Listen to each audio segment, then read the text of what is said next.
P D M کے اجلاس میں جو جی فرمائیں. ہر جماعت کا ایک اپنا اپنا طریقہ کار ہوتا ہے اور ان کے اپنے فورمز ہوتے ہیں.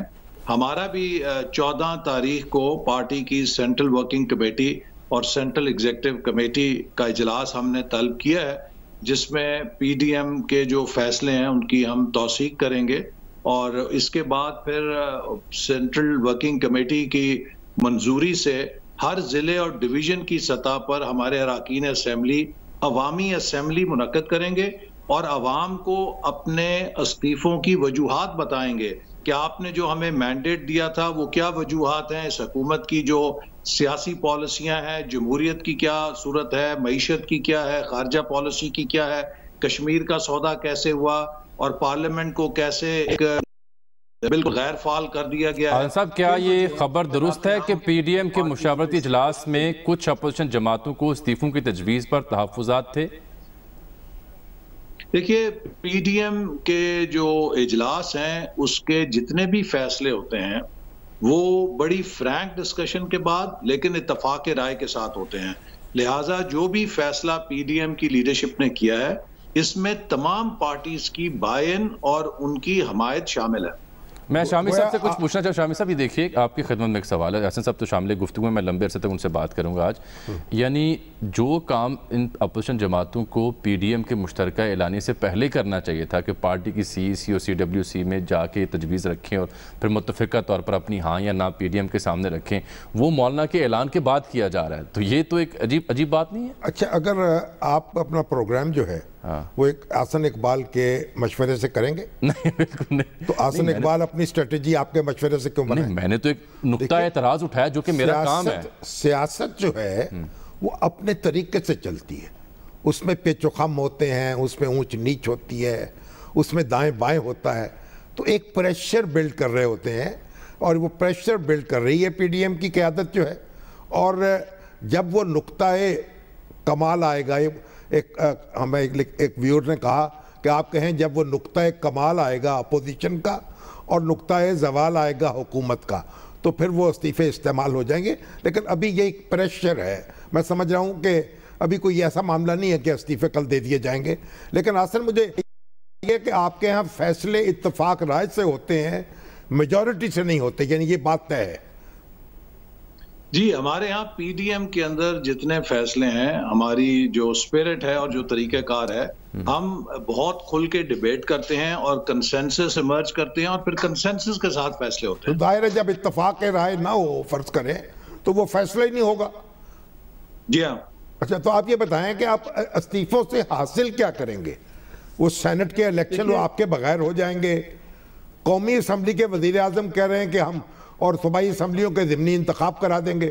تو پھر آپ کیسے روکیں گے؟ کوئی دنگا مشتی ہوگی، کوئی کشتی ہوگی، کیا ہوگا؟ دیکھیے شامی صاحب، یہ جو موجودہ اپوزیشن ہے اور جو 2018 کا ایک آرٹیفیشل مینڈیٹ جو کریٹ کیا گیا تھا، اس مینڈیٹ کے اندر تقریباً 50-50 سلائس بن سکی تھی میکسیمم کوشش کے باوجود. حکومت، یہ بھی آپ کو پتا ہے کہ موجودہ پی ٹی آئی کی حکومت خود اکثریت نہیں رکھتی. کاف لیگ، ایم کیو ایم اور کچھ اور جماعتیں ہیں جس میں اب مینگل صاحب تو نکل چکے ہیں. اب جب کانسٹیٹیوشنلی تو ان کی میجورٹی ہے نا. جی میں عرض کروں نا، جب آپ کے ہاں 350-400 نشستوں سے لوگ مستعفی ہوں گے قومی اور صوبائی اسمبلی کی، تو یہ کہنا کہ وہ ضمنی الیکشن کرا لیں گے اس لیے غیر حقیقت پسندانہ ہے کہ یہ 10-20 نشستیں نہیں ہیں. عملاً وہ ایک منی جنرل الیکشن ہوگا. اب جب اپوزیشن نے جس میں وزیر اعظم وہیں رہیں گے، کوئی کیئر ٹیکر گورنمنٹ نہیں آئے گی، وہ ایک اتنا بڑا بحران ہوگا کہ اس کے اندر حکومت کا برسر اقتدار اور خود کو برقرار رکھنا عملاً ناممکن ہو جائے گا. اس کے بعد آپ کو مسالہ لگانا پڑے گا نا، کوئی کشتی کرنا پڑے گی، کوئی دھکا دینا پڑے گا. وہ کیسے ہوگا؟ دھکم پہل ہوگی، کیا ہوگا؟ دیکھیے، میں آپ کو اس کی مثال دے سکتا ہوں کہ جب 1977 میں بھی آپ کو معلوم ہے کہ اپوزیشن نے صوبائی اسمبلی کے انتخابات کا بائیکاٹ کیا تھا، تو ایک رسمی کاروائی تو ہوئی تھی لیکن وہ پھر نظام اپنی بنیاد ووٹ دینے کے لیے لوگ نہیں نکلے. اصل میں وہ شامی صاحب اس نقطے پر کل بڑی تفصیل سے بات کر چکے ہیں. ووٹ دینے کے لیے لوگ نہیں نکلے تھے. اس دن پولنگ سٹیشن ویران تھے. جی انشاءاللہ اسی طرح ہوگا جب اپوزیشن ان نشستوں سے بائیکاٹ کرے گی اور جو ہماری پبلک موبلائزیشن میں ہم عوام کا موڈ دیکھ رہے ہیں. دیکھیے گجرانوالہ سے سفر شروع ہوا, گجرانوالہ کے بعد کراچی, پھر کوئٹہ, پھر ملتان, پھر پشاور. آپ استعفوں کی بات کریں, ذرا واضح کر دیں, ایک نقطہ واضح کر دیں, کیا پیپلز پارٹی سندھ اسمبلی سے مستعفی ہوگی پی ڈی ایم کے اس پلان کے تحت؟ کیا یہ کلیئرٹی پیپلز پارٹی کے ہاں سے آئی پی ڈی ایم کے اجلاس میں, یا اس میں کچھ ابہام ہے؟ دیکھیے آج وزیر اعلیٰ سندھ مراد علی شاہ صاحب نے بھی کہا ہے کہ اگر قیادت فیصلہ کرے گی تو ہم 1 منٹ نہیں لگائیں گے ایک بڑے مقصد کے لیے, ہمیں یہ سندھ حکومت قربان کرنا کوئی مسئلہ نہیں ہوگا. یہ بات میں ذرا واضح کرنا چاہتا ہوں کہ پی ڈی ایم ہے کیا. پی ڈی ایم کو اس وقت عمران خان صاحب سے کوئی مسئلہ نہیں ہے. پی ڈی ایم پاکستان کی تمام جمہوری قوتوں کا اتحاد ہے جو ماضی میں ایک دوسرے کے ساتھ کبھی کبھی لڑتے رہے, کبھی ملتے بھی رہے. اب آپ بلوچستان دیکھ لیجئے, بلوچستان کی جتنی کمپیٹنگ ڈیموکریٹک فورسز ہیں, چاہے وہ حاصل بزنجو کی نیشنل پارٹی ہے, چاہے وہ B N P Akhtar Mengal صاحب کی ہے, چاہے وہ اچک زئی صاحب کی پارٹی ہے, چاہے وہ جے یو آئی ایف ہے, چاہے وہ اے این پی ہے, یہ وہ سب پارٹی ہیں جو حسن آپ درست ہے, آپ کی بات درست ہے, لیکن اس کا مطلب یہ نہیں ہے کہ 100% لوگ آپ کے ساتھ ہیں. دیکھیں نا, آپ کے مخالف جو ہیں ان کے بھی ووٹ ہیں, ان کی بھی طاقت ہے, وہ بھی ان کی جڑیں ہیں لوگوں میں. میں آپ سے عرض کروں کہ دیکھیے کبھی بھی یہ نہیں ہوا کہ کسی ملک کے اندر 100% لوگ ایک طرف چلے گئے ہوں. یہی مسئلہ ہے نا, تو ایک دوسرے کو تسلیم کرنا پڑے گا نا. پاکستان کی جو غالب اکثریت ہے, اگر آپ 2018 کے الیکشنوں کے بھی ووٹس نکالیں تو اس وقت جو پی ڈی ایم کے پارٹیز ہیں ان کے ووٹوں کی تعداد حکومتی اتحاد سے زیادہ ہے. اور اس وقت وہ لوگ حکومت سے وقت تھوڑا کم ہے, میں نے ایک اور ایشو پہ آپ کو آن لائن رکھنا ہے, ایک اور ایشو پہ آپ سے بات کرنی ہے. جاتے جاتے اس موضوع پہ یہ فرمائیں کہ اب وزیر اعظم تو قومی اسمبلی کو ڈائیلاگ کے لیے ایک اہم جگہ قرار دے رہے ہیں, دعوت دے رہے ہیں کہ جی وہ سب سے بہتر جگہ پارلیمان مکالمے کے لیے, تو جائیں گے کیا آپ ڈائیلاگ میں نیشنل اسمبلی میں؟ دیکھیے ابھی وہ وزیر اطلاعات صاحب تو یہ فرما رہے تھے کہ میں جھوٹ بول رہا ہوں اور حکومت کسی قسم کا ڈائیلاگ نہ اس نے آفر کی ہے نہ وہ کرنا چاہتی ہے. آپ نے تو کہا نا کہ آپ کو پیغام ملا ہے, وزیروں نے رابطے کیے ہیں آپ سے. جی بالکل, میں اس کو تصدیق کرتا ہوں کہ حکومت کے وزراء نے ہمارے لوگوں سے رابطہ کیا ہے, لیکن اب یہ بہت دیر ہو گئی ہے. It is too late. اب حکومت پر کسی کا اعتماد نہیں ہے, کوئی اعتبار نہیں ہے. ماضی میں اتنی ہمارے ساتھ جو ہوا ہے ہاتھ کہ اب کوئی ان کی بات نہیں سننے کے لیے تیار. شیخ صاحب کہہ رہے ہیں کہ آپ بند گلی میں جا رہے ہیں, آپ کو کھڑکی کھلی رکھیں. دیکھیے بند گلی میں تو ان کی وجہ سے پاکستان آ گیا ہے. ہم پاکستان کو بند گلی سے نکالنے کی کوشش کریں. شامی صاحب آپ خارجہ پالیسی دیکھیے کہ جو ہمارے قریب ترین دوست تھے وہ کہاں کھڑے ہیں. یو اے ای سعودی عربیہ میں انڈیا کے چیف کا دورہ ہو رہا ہے, کشمیر کدھر گیا ہے, معیشت کہاں گئی ہے. چلے میں آپ کو روک رہا ہوں تھوڑی دیر کے لیے, قطع کلامی کی معذرت. ہمارے نمائندہ خصوصی حسن رضا صاحب نے میں جوائن کیا. شامی صاحب آج آپ ان سے مخاطب ہوئے تھے دن کے وقت, اور جاننا یہ تھا جو اینٹی کرپشن کا محکمہ ہے پنجاب میں وہ نئے کیسز جو لانچ کر رہا ہے جس کے رڈار پر پاکستان مسلم لیگ نون کی قیادت آ رہی ہے, تو ان سے ڈیٹیل میں لینا چاہ رہا ہوں. حسن, اینٹی کرپشن نے محکمہ اینٹی کرپشن نے کون سے نئے مقدمات کا اندراج کیا اور کون کون سے اہم پاکستان مسلم لیگ نون کے رہنما ہیں جو رڈار پر آئے ہیں؟ دیکھیں جامی صاحب, اس ٹائم جو ہے 44 پولیٹیکل کے خلاف جو ہے وہ مقدمات درج کیے جا رہے ہیں, اور کئیوں کے خلاف مقدمات درج کر لیے ہیں, اور کئیوں کے خلاف ریفرنسز جو ہیں وہ متعلقہ ضلعی ایڈمنسٹریشن کی جانب سے ڈی جی اینٹی کرپشن کو موصول ہو چکے ہیں.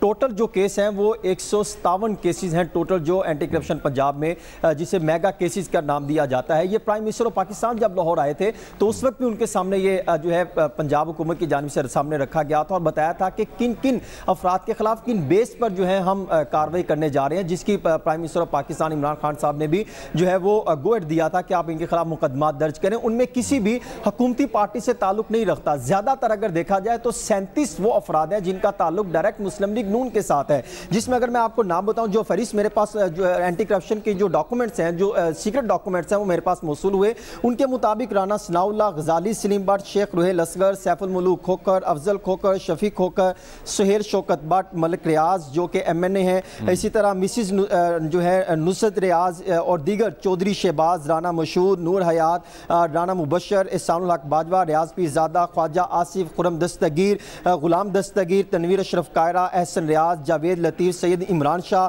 اور اس کے ساتھ ساتھ جاوید لطیف کے ساتھ ساتھ اور دیگر بھی شیخ روحیل اصغر اور دیگر افراد شامل ہیں۔ جتنے بھی مؤثر لوگ ہیں، کوئی لوگوں کو لا سکتے ہیں، کوئی جلسے میں کوئی کردار ادا کر سکتے ہیں، سب ہٹ لسٹ پر ہیں۔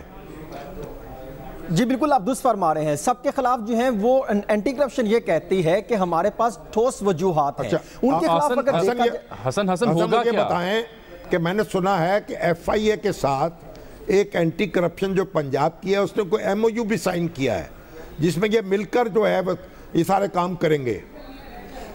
جی بالکل آپ نے درست سنا ہے، اس کے ساتھ پہلے شامل کرنے کی کوشش کی گئی تھی کہ نیب کو بھی بیچ میں شامل کیا جا سکے، لیکن کیونکہ اینٹی کرپشن پنجاب کے پاس وہ یہ سمجھتے ہیں، جس طرح ایک کیس کا آپ کو میں ریفرنس دیتا ہوں، جب خرم دستگیر کے خلاف مقدمات درج کرنا تھا تو اس ٹائم ان کا یہ تھا کہ پٹواری بھاگ گیا تھا اور پٹواری ریٹائر ہو چکا تھا، انہوں نے پٹواری کو اٹھایا، پھر فرانسی کروایا، تو فرانسی کروانے کے بعد پٹواری نے کچھ ڈاکومنٹ رکھے، اس وجوہات کی بنا پر کچھ کیونکہ FIA سپورٹ کر سکتی ہے، کچھ اینٹی کرپشن پنجاب سپورٹ کر سکتی ہے، جس کو مد نظر رکھتے ہوئے اب ان کے درمیان ایک MOU جو سائن ہوا ہے اس کے مطابق شکنجہ سخت کیا جائے گا، اور ان کا تو یہ بھی چلیے حسن بہت شکریہ۔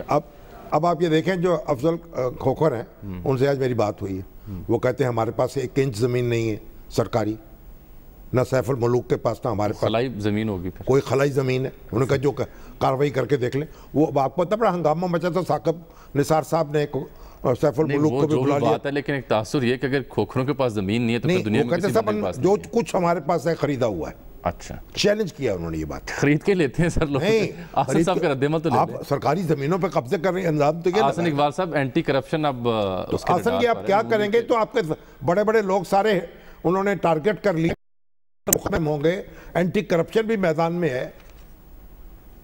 دیکھیے شامی صاحب، یہ اس بات کا ثبوت ہے کہ یہ حکومت اب آخری دموں پہ ہے۔ ماضی میں بھی دیکھا جب ڈکٹیٹرشپ جانے کا وقت ہوتا ہے تو وہ یہی جھوٹے مقدموں کا سہارا لیتے ہیں۔ پہلے نیب کو استعمال کیا جا رہا تھا، بدقسمتی سے اب FIA اور اینٹی کرپشن کو پولیٹیکل ایجنڈا پر استعمال کیا جا رہا ہے۔ اور میں FIA کے آفیسرز کو اور اینٹی کرپشن کے آفیسرز کو جو PSP کے آفیسرز ہیں یہ کہوں گا، میں خود انٹیریئر منسٹر رہا ہوں اور ہمیں یہ پتہ ہے کہ ہم نے 5 سالوں میں کبھی FIA کو کسی پولیٹیکل وکٹمائزیشن کے کیس کے لیے نہیں کہا۔ تو ان کے جو افسران ہیں وہ سرکاری ملازم ہیں، ان کا فرض ہے کہ وہ PTI کے ورکر نہ بنے، وہ اپنے سرکاری منصب کے تقاضوں کے مطابق کسی بھی انتقام صاحب جاتے جاتے سننے میں آ رہا ہے کہ آپ کو فورن فنڈنگ ہو رہی ہے، شیری مزاری صاحبہ سے منسوب ایک بیان میں دیکھ رہا تھا، تو کہاں سے پیسے لے رہے ہیں آپ PDM کی تحریک کے؟ اور وزیر اعظم سے کہا کہ آپ کے پاس غیر ملکی طاقتوں کی کوئی پشت پناہی آپ کو حاصل، آپ بتا دیں سر اگر کسی کی پشت پناہی ہے تو۔ الٹا چور کوتوال کو ڈانٹے، 6 سال سے تو PTI کے فورن فنڈنگ کیس کو ہم پیٹ رہے ہیں، اور آپ نے پھر دیکھا کہ غیر معینہ مدت کے لیے اس کی تحقیقات ملتوی کر دی گئی ہیں۔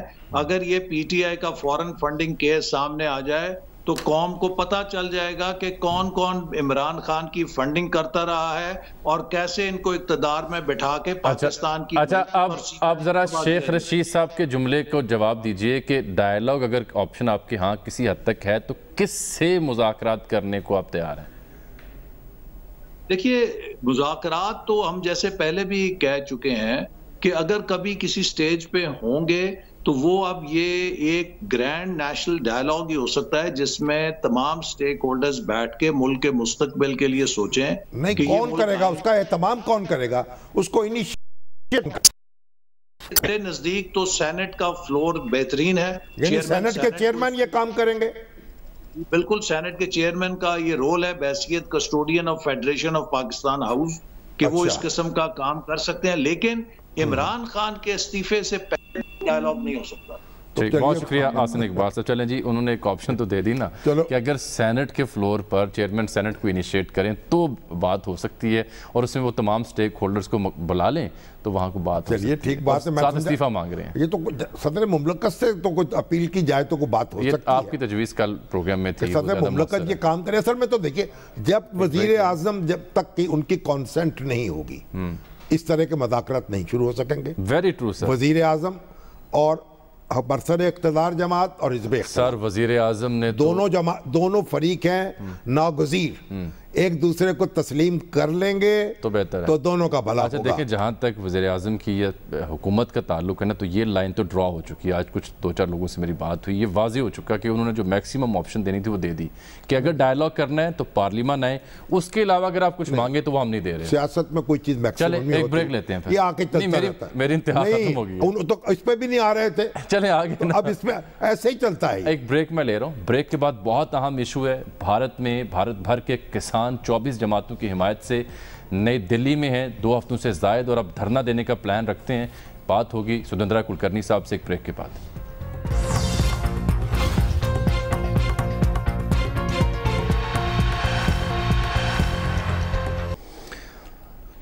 پچھلے 20 برسوں میں 3 لاکھ سے زائد بھارتی کسان ہیں جو سرکار کی پالیسیز کی وجہ سے خودکشی کرنے پر مجبور ہوئے ہیں. ستمبر میں 2 نئے قوانین متعارف کرائے تھے جس کے خلاف یہ احتجاج جاری ہے. اب 14 دسمبر سے ایک دھرنا دینے کا پلان رکھتے ہیں بھارتی کسان, جنہیں 24 مختلف سیاسی جماعتوں کی حمایت حاصل ہے. شامی صاحب, سدھندرا کلکرنی صاحب جو ممتاز تجزیہ نگار دانشور بھارت سے ممبئی سے میں جوائن کر چکے ہیں. وہ کلپ دیکھ رہا تھا, اس میں ایک صاحب کہہ رہے تھے کہ یہ جو پاکستان کے وزیر اعظم ہے نا عمران خان, یہ تو کپ جیت کے وزیر اعظم بن گئے, اور ہمارے وزیر اعظم جو ہیں وہ کپ 2 کے وزیر اعظم بن گئے.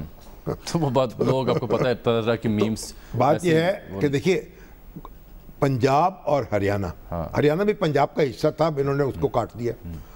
وہاں جناب یہ فوڈ باسکٹ ہے انڈیا کی, اور وہاں کے کسان جو ہیں وہ پورے انڈیا کے لیے اناج اگاتے ہیں. انہوں نے جو قانون بدلے ہیں اس وقت تک, جو ان کا جو میکنزم ہے نا, ایک ان کی قیمت سپورٹ پرائس ہوتی ہے, مارکیٹس میں وہ اجناس جاتی ہیں, ان کو وہ قیمت طے شدہ مل جاتی ہے.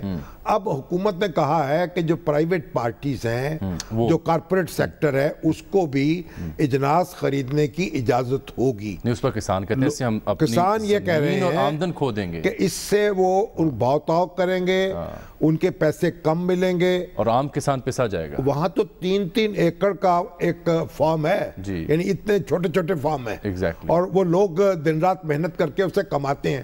تو اب یہ جو کسان ہیں بیچارے, یہ تو پاکستان اور انڈیا کے درمیان یہ ایک بفر زون ہے, اور اگر اس کو آبادی میں دیکھیں آپ تو آبادی میں تو 2% نہیں ہے انڈیا کی, لیکن اس پورے علاقے میں یہ یہاں موجود ہیں, ان کی ایک طاقت ہے, اور یہ بات اپنی منوانا چاہتے ہیں کہ پرانا سسٹم جو ہے خرید و فروخت کا وہ جاری رہے, نئی پالیسیاں واپس لی جائیں. اور اب کلکرنی صاحب سے پوچھتے ہیں کہ یہ کیا شدت اس کی ہے اور کیا رخ اختیار کرے گا. جی کلکرنی صاحب, آپ کو ہم ویلکم کرتے ہیں پروگرام میں. پاکستان کے جو ویورز ہیں آپ کو دیکھ پا رہے ہیں, تھینک یو ویری مچ. آپ بتائیے گا کس حد تک اس ہیٹ کو فیل کر رہا ہے ریسٹ آف دی انڈیا, اور اس کا امپیکٹ کتنا ہے, اور راجدھانی پر کوئی اثر ہے اس کا یا نہیں؟ جامی صاحب, سب سے پہلے بہت بہت شکریہ, آپ کے پروگرام میں آپ نے مجھے بلایا. آپ کا سوال کا جواب تو 8 تاریخ کو جو ہندوستان میں پورا سٹرائک ہوا, بھارت بند ہوا, اس نے دے دیا, کیونکہ کسانوں کے سپورٹ میں پورا ہندوستان کھڑا رہا, اور آج ایک بلند آواز اٹھ رہی ہے کہ یہ 3 قانون, ایگریکلچر ریفارمز کے قانون, یہ ایک سرکار واپس لیا جائے. میں اس کانٹیکس میں کہنا چاہتا ہوں کہ ہندوستان کا ایگریکلچر ایک بہت بڑی کرائسس سے گزر رہا ہے, کیونکہ ہندوستان کے پورے آمدنی میں یعنی جی ڈی پی میں ایگریکلچر کا شیئر کم ہو رہا ہے. 1960 میں ایگریکلچر کا ہندوستان کے جی ڈی پی میں 40% شیئر تھا, جو آج 15 اور 16% پہ آ گیا ہے. اس کا مطلب ہے کہ کسانوں کی آمدنی وہ نہیں بڑھی ہے, ان کا جو کاسٹ آف پروڈکشن ہے وہ بڑھ رہا ہے. تو اس لیے آج کسان دکھی ہے, اور وہ چاہتا ہے کہ ان کے آمدنی کو پروٹیکٹ کرنے کے لیے یہ قانون مددگار نہیں ہے. اس سے ان کے من میں ایک ڈر ہے کہ آگے چل کر آج جو ان کو ایک منیمم سپورٹ پرائس مل رہا ہے وہ پرائس بھی نہیں ملے گا. تو اس لیے آج کے اس ٹھنڈ کے دنوں میں لاکھوں کسان صاحب یہ بتائیے، یہ شامی صاحب کا سوال لیجئے، کیا امکانات ہیں یہ مطالبہ ماننے کے، اور یہ جد و جہد پھر کیا رخ اختیار کرے گی، یہ سٹرگل کیا رخ اختیار کرے گی آگے جا کر اگر مطالبہ نہ مانا گیا تو؟ نہیں دیکھیے، ڈیموکریسی میں حکومت کو لوگوں کی آواز تو سننی پڑے گی، جب اتنی بڑی سنکھیا میں، اتنے بڑے تعداد میں لوگ سڑک پر اتر کر مانگ کر رہے ہیں، تو میں سمجھتا ہوں کہ مودی گورنمنٹ کو کچھ جھکنا پڑے گا اور کچھ نہ کچھ ان فارمر کے جو کنسرنز ہیں، ڈیمانڈز ہیں، ان کو ایڈریس کرنا پڑے گا۔ چلے آپ یہ بتائیں، مختصر یہ بتائیے گا کہ کینیڈین پرائم منسٹر سے لے کے دنیا بھر کا پریس اس کو ہائی لائٹ کر رہا ہے، اور جسٹن ٹروڈو تو کھڑے ہو گئے اس کاز کے ساتھ، لیکن اندر سے بی جے پی اور اس کے سپورٹرز جو ہیں اور میڈیا کے کئی آؤٹ لیٹس جو ہیں وہ اسے خالستان تحریک کے ساتھ، خالستان مومنٹ کے ساتھ جوڑے ہیں، آپ اس پہ کیا کہتے ہیں؟ نہیں، یہ تو بالکل سراسر جھوٹ ہے، اور کسان کے ایجیٹیشن کو بدنام کرنے کی ایک سازش ہے کہ اس کے پیچھے پاکستان ہے، اس کے پیچھے چائنا ہے، اور یہ سب کرنے والے خالستانی ہیں۔ یہ بالکل غلط ہے، اور اس سے تو نتیجہ نہیں نکلے گا۔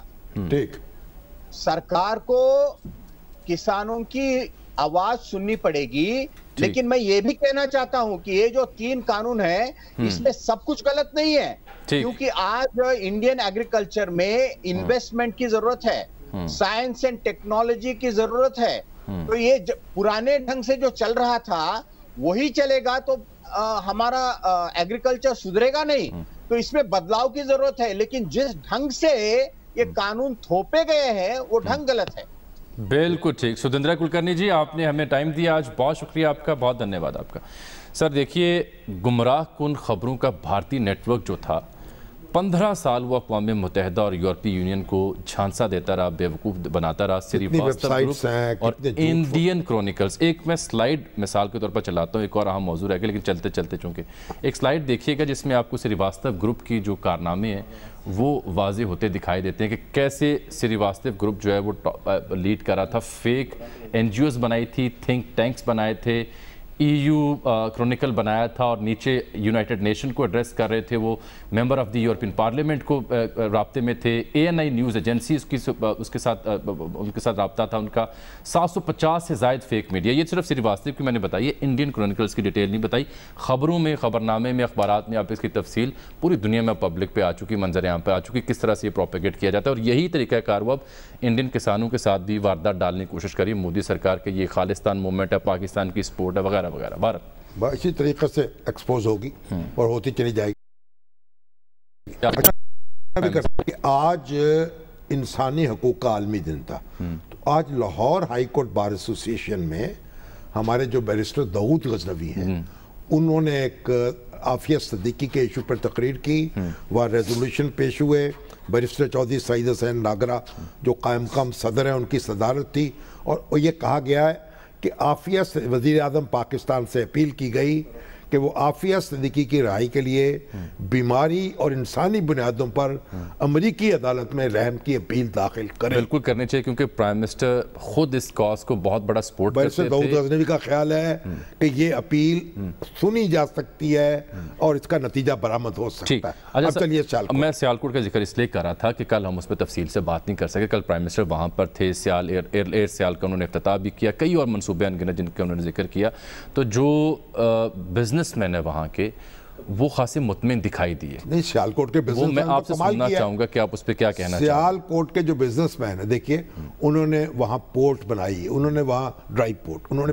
ایئرپورٹ بنایا، انہوں نے اب اپنی مدد آپ کے تحت خود اپنی، جی بالکل، اور اب اپنی ایئر سیال جو ہے اس کا اجرا کیا ہے، تو وہ تو ایک سمجھیے کہ ایک انہوں نے عجب نمونہ پیش کیا ہے. یعنی کراچی جو ہے ہمارا سب سے بڑا صنعتی شہر, آپ اس کے لیے انڈسٹریلسٹ جو ہیں اگر وہ بھی وہاں ایکٹیو ہو جائے تو شاید کراچی کی تقدیر بھی کچھ بدل جائے. لیکن سیالکوٹ میں اب حکومت جو ہے, پھر موٹر وے بن گیا, اب لاہور کے ساتھ منسلک ہو گیا. کراچی میں تو آپ بسیں دیکھ لیں, پبلک ٹرانسپورٹ کٹھارا. تو اب عمران خان صاحب کل آئے, انہوں نے مختلف پروجیکٹس کا افتتاح کیا اور بڑی, یعنی انہوں نے اپنے ایک ان کے ساتھ سیالکوٹ میں کچھ ایسے لوگ بھی ہیں جو سرمایہ لا رہے ہیں اور انویسٹ کر رہے ہیں, مختلف سکیمز, ہاؤسنگ سوسائٹیز وہاں لانچ کر رہے ہیں. اور ہمارے جو عثمان ڈار ہیں وہ بھی بڑے سرگرم ہیں اس معاملے میں. اور ہمارے عارف سونی جو ہیں بڑے ممتاز پاکستانی ہیں, امریکہ میں ہیں, ان کا بہت بڑا بزنس ہے, اور یہاں بھی سونی فیملی بہت بڑا بزنس ہے ان کا. انہوں نے اپنے ایگریکلچر فارم پہ جو ایک تقریب منعقد کی, وہاں پرائم منسٹر آئے اور انہوں نے وہاں اب مرغیاں اور کٹیاں اور کٹے, ڈیٹیل میں پرائم منسٹر کیا کہہ رہے ہیں وہاں پہ جس جگہ کا آپ ذکر کریں, تقسیم کیے لوگوں میں. دیکھیے پرائم منسٹر وہاں پر کیا فرما رہے ہیں اپنے وسائل. دیکھیے سر کیا کہتے ہیں. آج خراج تحسین پیش کرتا ہوں. عارف سونی سے جو میری دوستی ہے وہ آج سے تقریباً 25 سال پہلے کی ہے. میں سیاست میں آنے سے پہلے کی اس لیے دوستی تھی کہ انہوں نے نیو یارک میں یہ جب ہوتے تھے تو شوکت خانم کے لیے جب بھی میں پیسے اکٹھے کرنے جاتا تھا اور ہر سال تقریباً جاتا تھا تو عارف سونی پوری طرح وہاں نیو یارک میں فنڈ آرگنائز کرتے تھے میرے لیے. تو وہ ذکر کر رہے تھے اس فارم ہاؤس پہ جہاں پہ آپ بتا رہے ہیں. فارم ہاؤس میں اچھا اب وقت بھی ختم ہو رہا ہے, انہوں نے انکلوڈ کریں. دیکھیے مرغیاں, اپنا بچڑیاں, ٹھیک ہے, تاکہ عام بندے کی فلاح کے لیے کچھ ہو سکے, بکریاں, صحیح ہے, وہ تقسیم کی, کٹیاں کٹے, تاکہ لوگ پالیں ان سے, اور اپنے بے روزگاری اپنے معاش کا اہتمام کریں. اور عارف سونی صاحب نے تقریر کر کے کہا کہ جو وزیر اعظم نے یہ تجویز پیش کی تھی اور جس کا مذاق اڑایا گا, یہ مذاق نہیں ہے, دنیا میں اس پہ کام ہو رہا ہے, اور ہم بھی سیالکوٹ میں بڑے پیمانے پر یہ کام کر رہے ہیں اپنے وسائل سے. اگر دوسری جگہوں بھی بزنس مین اس طرف توجہ دیں تو بہرحال گھروں میں کچھ چراغ تو جل سکتے ہیں. کسی اور موقع پر اس کی تفصیل سے ہم ناظرین کو آگاہ کریں گے. یہاں فی الحال پروگرام وقت ہوا چاہتا ہے ایک چھوٹی سی بریک کا, ہمارے ساتھ رہیے گا.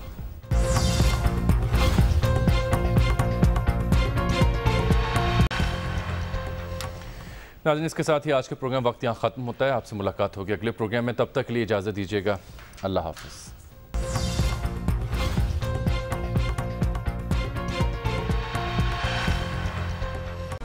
Hi, it's Sayyeda Shanaz here. Thank you for watching Dunya News. For more videos and updates, don't forget to click the subscribe button.